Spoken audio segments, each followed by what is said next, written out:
باللہ من الشیطان الرجیم بسم اللہ الرحمن الرحیم۔ محترم حبیب ملت عالی جناب الحاج اکبر الدین اویسی صاحب قائد مقننہ کلین مجلس اتحاد المسلمین، مجلس اراکین اسمبلی آف کونسل، مجلس کارپوریٹر، صدور معتمدین، محبان مجلس، حاضرین کرام،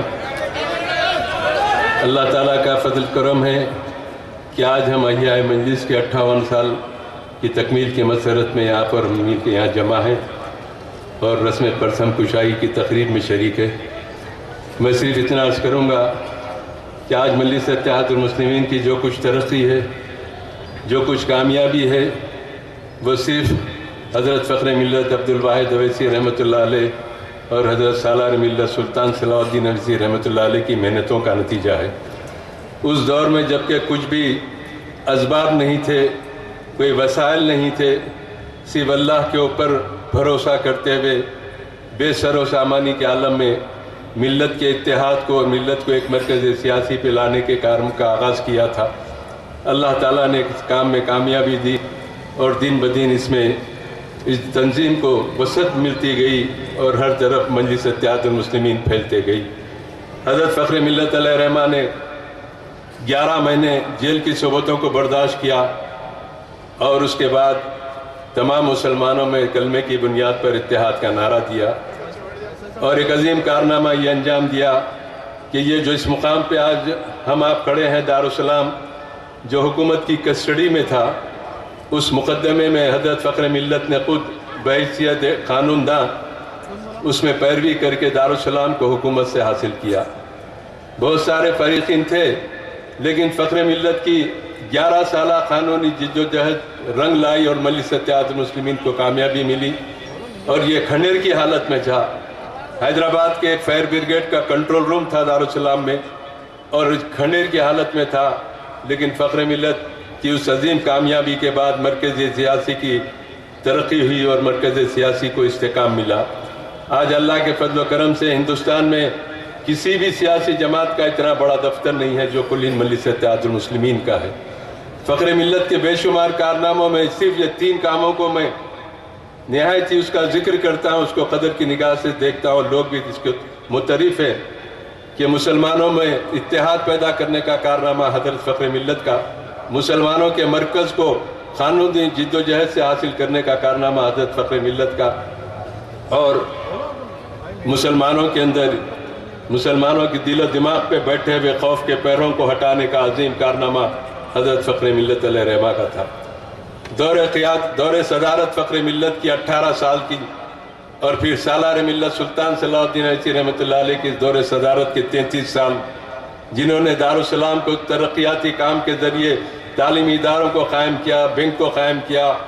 اخبار کے دفتر کو قائم کیا، اخبار کا آغاز کیا اور کئی برانچز بینک کے شہر میں چل رہے ہیں، 2 عظیم دواخانوں کو تعمیر کروا دیا۔ یہ ترقیاتی کام حضرت سالار ملت علیہ رحمہ کا عظیم کارنامہ ہے۔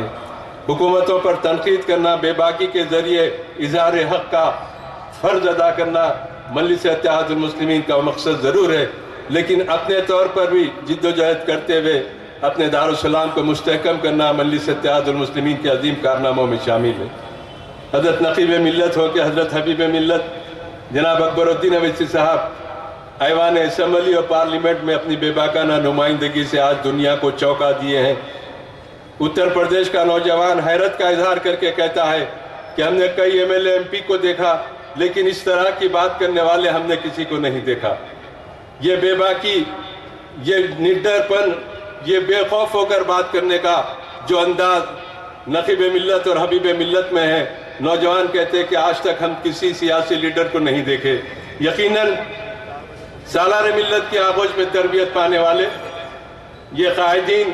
اقتدار کی آنکھوں میں آنکھیں ڈال کر بات کرتے ہیں تو کسی سے نہیں ڈرتے سوائے اللہ سے ڈرتے ہیں، اور اقتدار کو ڈرا کے رکھتے ہیں حق کی آواز کے سامنے اور ڈر جاتے ہیں، اپنے مسائل کو حل کرواتے ہیں۔ ابھی بے شمار مسائل کو پارلیمنٹ میں نقیب ملت نے اٹھایا۔ آندھرا پردیش اسمبلی میں میرا چیلنج ہے، تلنگانہ کے قیام کے بعد سے جتنے اسمبلی کے اجلاس ہوئے ان تمام اجلاس میں تمام جماعتوں کو چیلنج ہے کہ کوئی جماعت بھی کسی مسئلے کو حل نہیں کرایا جتنا کام مجلس اتحاد المسلمین نے اسمبلی میں حبیب ملت نے وہاں پر کئی مسائل کو حل کروائے. یہ ہماری جو تاریخ ہے اسمبلی کی سیڈیز دیکھیے, رپورٹ دیکھیے, اس میں محفوظ ہے. نہ کوئی سیاسی جماعت اپنے حلقے کے عوام کے لیے کوئی ایک مسئلہ حل کروایا, نہ کوئی سیاسی جماعت کسی مسئلے پر حکومت سے ڈٹ کے نمائندگی کر کے حکومت کو ان کے مسائل کو قبول کروائے. کوئی مسئلہ کی جماعت حل نہیں کروائی. 2 بجٹ کے سیشن ہوئے, دونوں بجٹ سیشن میں اکبر الدین اویسی صاحب نے جو مسائل کو ایوان کے سامنے پیش کیا, ریاستی حکومت ان مسائل کو حل کر دی اور اس کا فائدہ عوام کو ہو رہا ہے, مسلمانوں کو بھی ہو رہا ہے اور تمام طبقات کو فائدہ ہو رہا ہے. یہ عظیم کارنامہ کلین مجلس اتحاد المسلمین کا ہے. میں آخر میں آپ سے گزارش کروں گا کہ آنے والے دنوں میں مجلس اتحاد المسلمین کے سرگرمیوں کو ملک کے دیگر حصوں میں لے جانا ہے اور اس میں وسعت دینا ہے.